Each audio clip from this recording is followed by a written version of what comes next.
Hi hello नमस्ते. कसे आहात मंडळी? आज पाहणार आहोत चिकन पुलाव आणि रस्सा.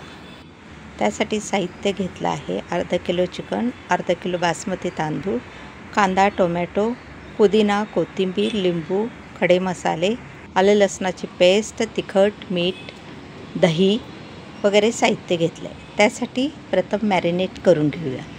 सर्व साहित्य चिकनमध्ये घालून व्यवस्थितरित्या मिक्स करून घ्यावे.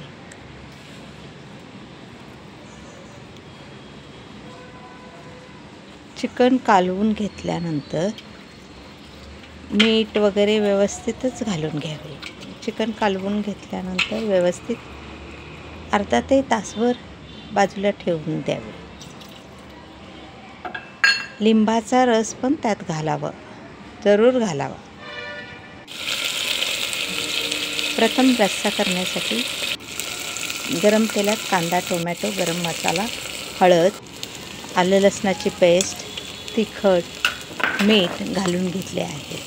चांगल्या प्रकारे तिखट तेलात परतून घ्यावे. त्यानंतर खोबऱ्याचे वाटण घालून तेल सुटेपर्यंत परतून घ्यावे.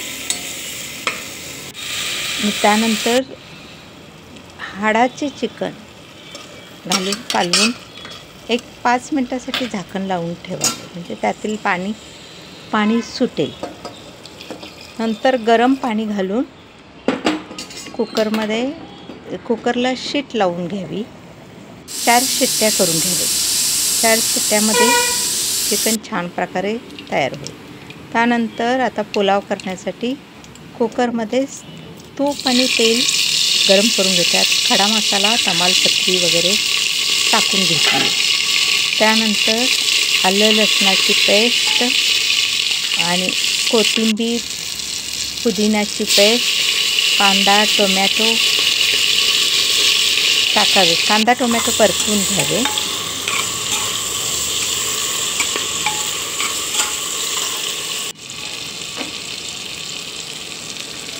त्यानंतर मॅरिनेट केलेले चिकन टाकून घ्यावे.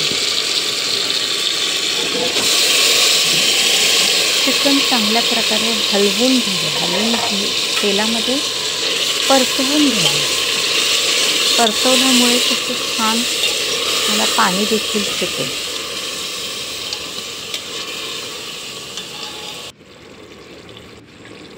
चिकन 5 मिनटं शिजत आल्यावर धुतलेले तांदूळ त्यात टाकून घ्यावे.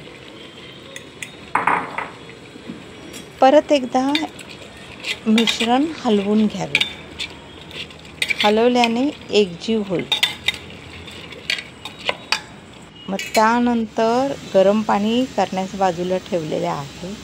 ते गरम पाणी त्यात प्रमाणानुसार, तुम्हाला मग मऊ हवं असेल तर जास्त पाणी घाला, मोकळा हवा असेल तर कमी प्रमाणात पाणी घाला. मीठ आवर्जून घाला. परत एकदा थोडंसं मीठ घालून 4 ते 5 शिट्ट्या करून घ्या. अशा प्रकारे पुलाव तयार झाला. धन्यवाद.